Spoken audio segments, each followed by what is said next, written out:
सानिया मल्होत्रा की नई film Mrs का ट्रेलर रिलीज हो गया है। जैसे ही ट्रेलर रिलीज हुआ, सोशल मीडिया यूजर्स ने कमेंट करना शुरू किया कि ये द ग्रेट इंडियन किचन का रीमेक है। द ग्रेट इंडियन किचन एक मलयालम फिल्म है जो ओटीटी पर है। काफी क्रिटिकल या क्लेम फिल्म है। 2 ढाई साल पहले रिलीज हुई थी, लोगों ने काफी पसंद भी किया था। तो एक तरह से कहें तो जो हिंदी फिल्म इंडस्ट्री में कहानियों का जो सूखा चल रहा है, वो सूखा अभी भी बरकरार है।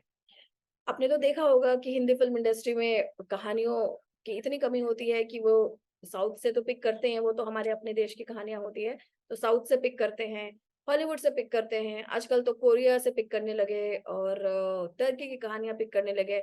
मतलब अलग-अलग जगह से कट कॉपी पेस्ट करके फ़िल्में बनाते हैं। तो एक तरह से कहें तो वो सूखा अभी भी बरकरार है और एक और रीमेक आ रहा है जो कि मिसेज़ है।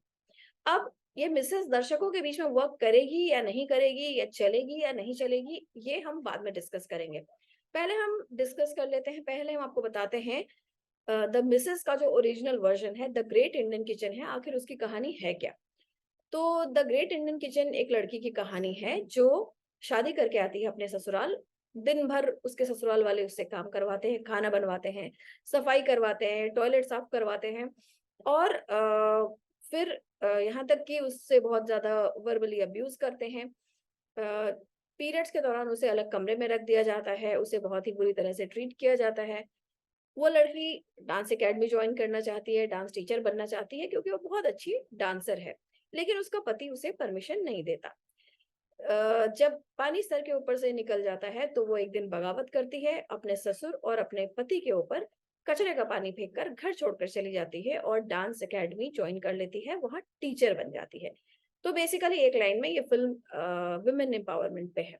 एक लड़की जो किस तरह से अपने जिस तरह से ज़ंजीरों में जकड़ी हुई है और कैसे वो आज़ाद होती है और अपनी आइडेंटिटी को ढूँढती है। अब इसी फ़िल्म का रीमेक है मिसेज़। बैकड्रॉप अलग है, नॉर्थ इंडिया का बैकड्रॉप है, लेकिन कहानी वही है। तो सबसे पहले तो बात ये है कि क्या ऐसी फ़िल्म जो ऑलरेडी ओटीटी पर है, जिसे काफ़ी दर्शक देख चुके हैं, क्या वो चल पाएगी? देखिए, आज के दौर में तो इसे कहेंगे कि चलने के चांसेस कम ही हैं क्योंकि हमने देखा है कि जिस तरह से विक्रम वेदा, जो कि इतने बड़े बजट की फ़िल्म थी, वो भी साउथ की फ़िल्म की रीमेक थी, वो भी वर्क नहीं कर पाई। उसके अलावा जो कार्तिक आर्यन की फ़िल्म थी जो अभी रिलीज़ हुई शहज़ादा, वो भी नहीं चल पाई।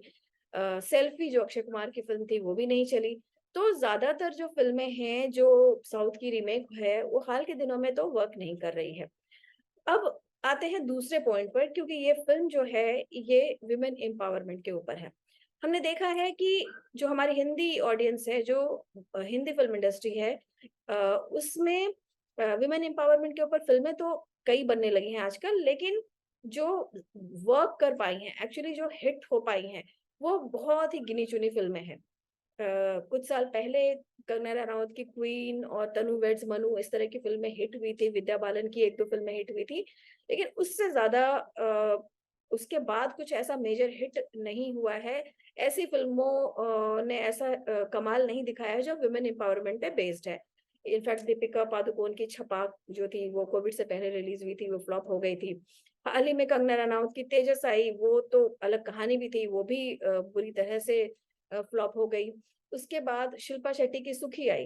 वो भी बिल्कुल नहीं चल पाई, उस वो तो लोगों को पता ही नहीं चला कि कब आई और कब गई।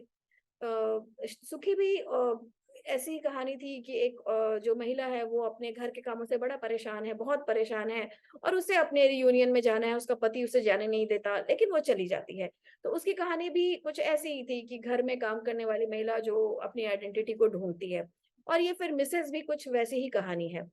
तो एक तरह से कहें कि बड़ा ही मुश्किल है, अगर ओटीटी पर है तो दर्शक थोड़ा बहुत इसे देख भी लेंगे, लेकिन थिएटर के दर्शक जो है इस तरह की फ़िल्मों के लिए कम ही आते हैं। और ख़ासकर ऐसी फ़िल्म जो जो ऑलरेडी ओटीटी पर है, जिसे लोगों ने देखा हुआ है और ना सिर्फ़ देखा है बल्कि द ग्रेट इंडियन किचन तो काफ़ी हिंदी ज़ोन के दर्शकों ने भी पसंद किया है।